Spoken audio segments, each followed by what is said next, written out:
Mike Wilbon, it's National Beautician's Day. Tony, do you have a beautician? Tony Kornheiser.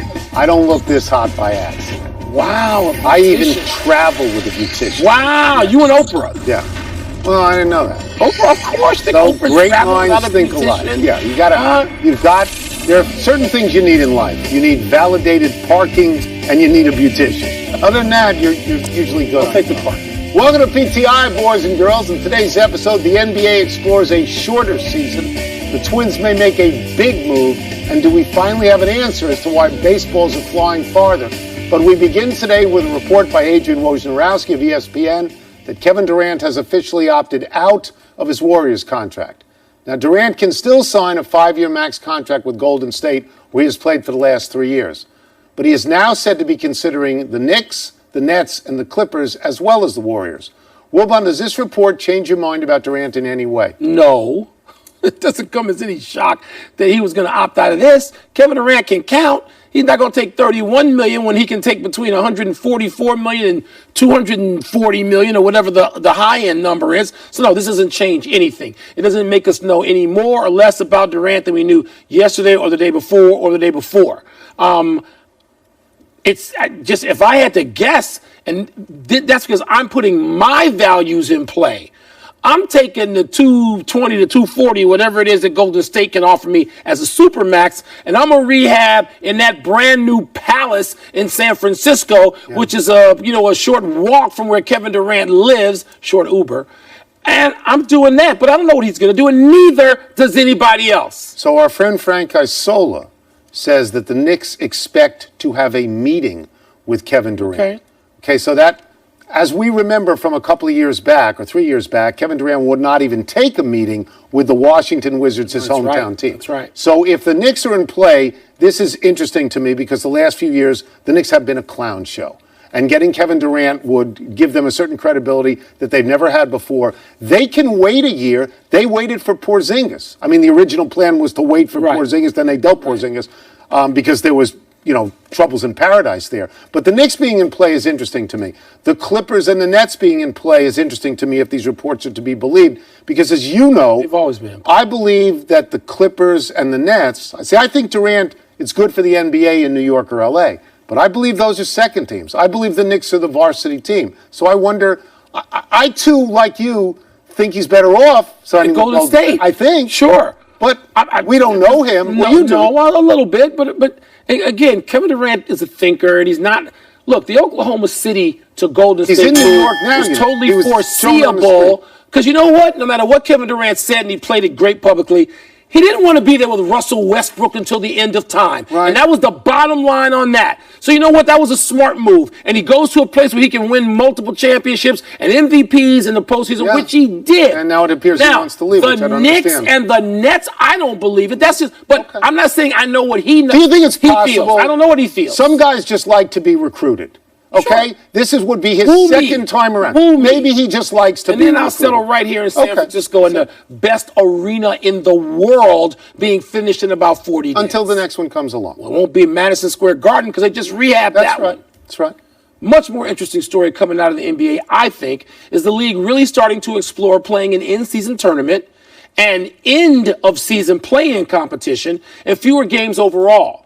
We could be looking at these changes being made on a pilot basis 3 seasons from now. Adam Silver is very much in favor of these changes.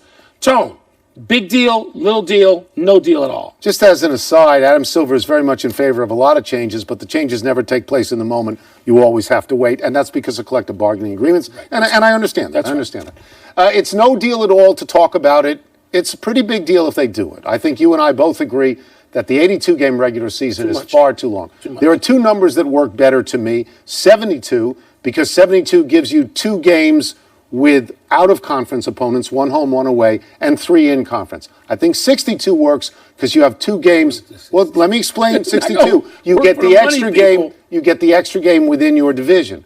But with all changes like this, you have to tell me who's going to take less money. Yes. Are the owners going to take less money? No. Are the players going to take? No. Well, then here's what works.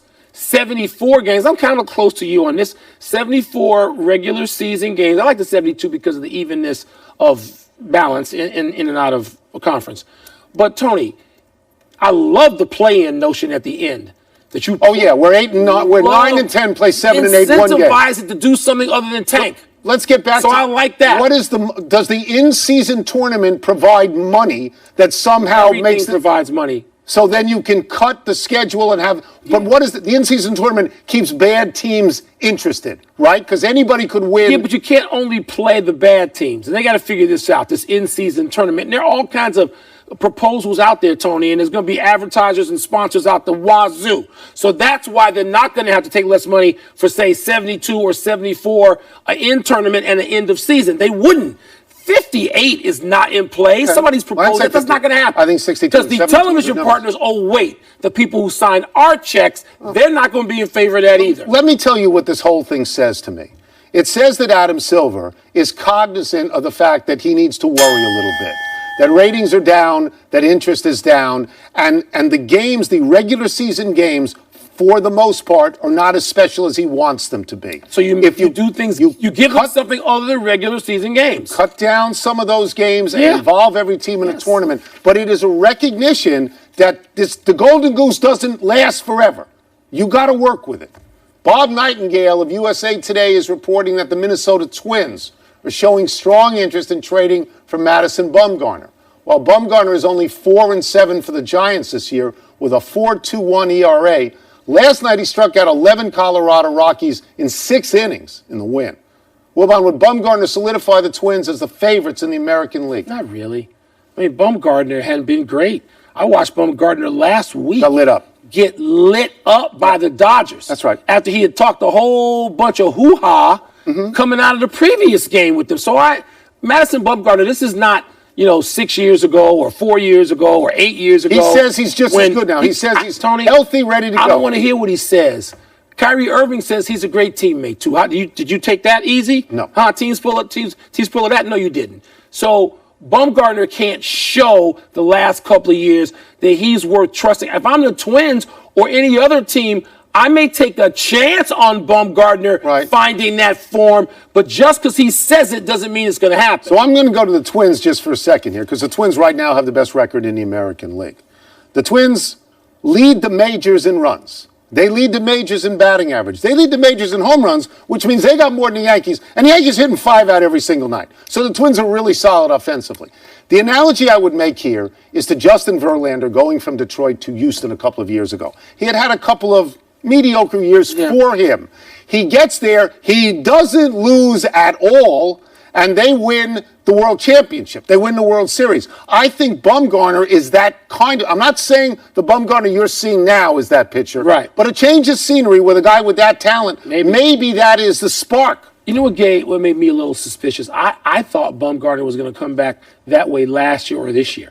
I thought the Giants had enough around him. You always like him to be excited. That's right. And I thought they were going to do that. And basically, the Dodgers came in and took their lunch money. Dodgers. Their hated rival of 100 years. They're the best team in baseball. Their lunch money. Right. But the Giants put up no resistance, and Bumgarner's got to take accountability for some of that. Maybe the change in scenery will do him good. Sometimes, Tony, I'm taking a wait and see on him now.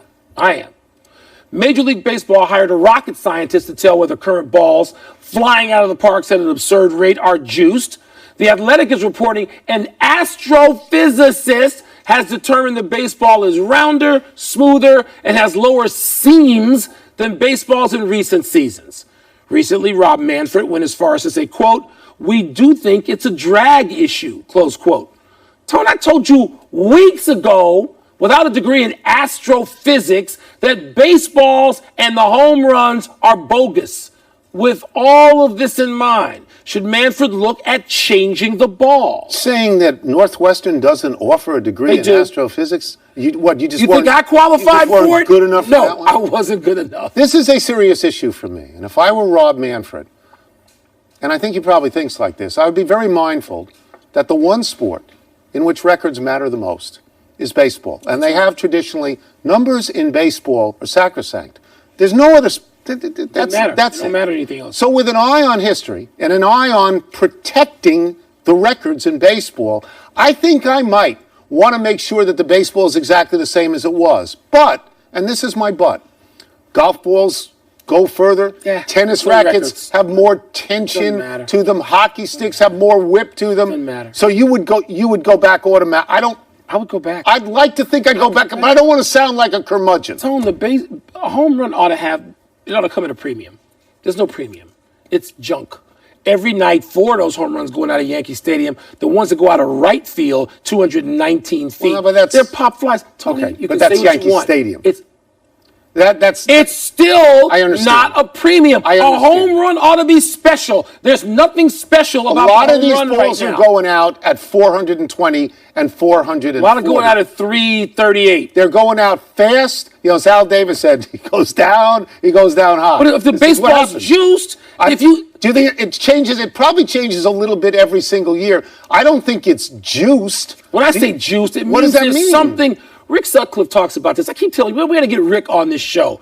Rick Sutcliffe talks about the stringing of the baseball Right. and how a couple of years ago people got blisters because the strings were sat too high. The laces, it's not a football, but you know what I mean. The seams. And now you Seams can't may be find different. the seams. They may be different. This smooth, the balls are flying out. You know what? Baseball can order 45 a year. Baseball not can this. order all the balls to be exactly Yes, the they same. can. The problem that I have with this, and again, I wouldn't have it in basketball or football. I wouldn't. It don't because I matter. care The about numbers don't matter. The problem I have is it becomes an integrity of the entire sport issue. Yes. Now, maybe everybody with launch angles and the speed of the pitch, maybe it's easier to hit out. But I would want to make sure of the uniformity of the ball that it relates to other baseballs in the past. Now there's no uniformity relating to the recent past. There isn't. So I don't know what to do. Astrophysics I don't just know what told to us do. that. Let's take a break. Did you take that That's at what we'll do. Binghamton? They didn't offer that. Well, okay. I took futures I bet they farming. offered. Coming up, Jim Tomey joins us to talk about the home run Good. splurge We're going to have baseball. Tommy talk about that. baseball. Here, get your head of here. That's an English major. Hall of Fame slugger. Later, the Rockets are reportedly shopping Clint Capella, Eric Gordon, and my man P.J. Tucker in an effort to clear space for Jimmy Butler. Good idea? Yeah, Jimmy Butler's a really good player. Yes, better he than is. that. Yes, okay. He's better Pardon than the interruption is brought to you by Advil. You ask, what pain? With Advil. baseball with a Hall of Famer, an All-Star Game ambassador, and one of the largest, broadest men I have ever seen in baseball, MLB Network analyst Jim Tomey, who is filling up this screen. You were a tremendous power hitter. Does it bother you that the ball actually appears to be different and thus may be inflating statistics of today's players? Well, I think first of all, I mean, do we really know that it is, the ball is different? I know they've said like the core center is different, but at the end of the day, I mean, the home runs are up. To say it bothers me, it's hard to answer that, to be honest, without truly knowing the facts of what's happening to the baseball. I know there's a lot of opposite field home runs. Strikeouts are up. When you look at the game, strikeouts are up. Guys are throwing harder. So, I mean, in a way, there is a little bit of a balance. And until you really know all the facts about the baseball, I think the good part is fans love home runs, and they're getting that right now. And let's see how that all plays out in the end, on the facts of how the actual baseball is. Jim, let me follow up on that a little bit by asking you what you think and what you and your peers talk about in the shift in hitting philosophy. All of the stuff about launch angles and guys swinging for home runs, which you didn't necessarily do as many as you hit. What do you think of that? Well, we never talked launch angle. I'm sure that a lot of Griffey, I would say myself, we had a launch angle. Everybody's got a launch angle, but it wasn't talked about. The one thing, playing in Cleveland and being around Charlie Manuel was how he actually taught us to go practice and to work on our craft and to come down and level through the baseball, which created this backspin. For me, I would rather use the term exit angle. It's how it left the bat, instead of telling a young kid today, launch angle is how I'm going to approach it. And then the first thing they're going to think of is, I got to get up under the baseball, which has created more strikeouts. And it's why our game, yes, there's more home runs, but there's a ton of strikeouts right now. And I personally, I like the base hit that drives in 2 runs. It doesn't always have to be that a ball is in the air and goes out of the ballpark. You know, that's one thing. Hit and run, I think the game is lacking the hit and run again, and just the way it was naturally played. You know, I love the game now, but I loved how the game was played, no doubt. I can tell you like action in these games, Jim. Would you have, if this was you were playing now, would you bunt away from the shift for a base hit? Even all the home runs you hit, if that you had a shift at times in your career, if they shifted like that now, would you see yourself dropping a bunt down the third base line to get on? So one of the things Charlie Manuel always told our lineups in Cleveland: know thyself. You know, at the end of the day, you have to know your strengths and yourself. If it called upon to bunt, you know, yes, then go work on that and try to master your craft and work on laying a bunt down. Now, hitting in the middle of the lineup, let's face it, when David Ortiz, when those middle of the guy lineups come up, I was in that situation, you know, for a long time. They wanted us to bunt. But getting on base at the end of the day is what it's all about. You know, bunting was never really a huge strength of mine. You know, driving the ball out of the ballpark was, and trying to get yourself in a position to do that. That was the best part of constructing a good team that John Hart, Dan O'Dowd, and Mark Shapiro did, is they gave us balance, speed, power, and youth that we were able to work on our strengths, and all knowing thyself to put us in a situation to succeed. So the player has to know themselves, but also if they're going to keep shifting on you, then yeah, you got to go out and work on it. You don't want to just make outs, but if that's the case, go out and practice it. I can't imagine him bunting. I can't even imagine him bunting. Stop it. He can hit doesn't have a stamina because of bunting. 450 feet out of the ballpark, and it would take him an hour to get to third if he bunted. Thank you so much, Jim. We appreciate it. You can vote for baseball's All-Star Game until 4 p.m. Eastern tomorrow on MLB.com. The starters will be announced tomorrow at 7 Eastern on ESPN. Let's take one last break, but coming up, Michigan and Vanderbilt will play for the College Baseball World Series tonight, and Wilbon will make his pick. I got the pick yesterday, right? You did, indeed. Indeed. And the Orlando Magic have an update, kind of, on the future of Markelle Fultz. So, Jim, as the Grand Marshal...